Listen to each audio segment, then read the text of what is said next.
Hey, manufacturing enthusiasts. Let's dive into a crucial topic that's pivotal for operational excellence: waste reduction in manufacturing.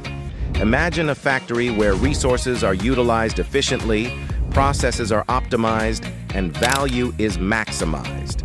That's the goal of waste reduction, a systematic approach to identifying and eliminating various forms of waste.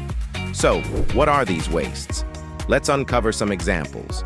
Defects, products that don't meet quality standards. Overproduction, producing more than what's required, leading to excess inventory. Waiting, idle time due to inefficient processes or resource allocation. Now, how do we combat these wastes? Here are some strategies. Quality control for fewer defects. Just-in-time production to reduce overproduction. Streamlined workflows to eliminate waiting. By slashing waste, we boost efficiency, cut costs, and elevate value. Embrace waste reduction, drive excellence, and transform manufacturing.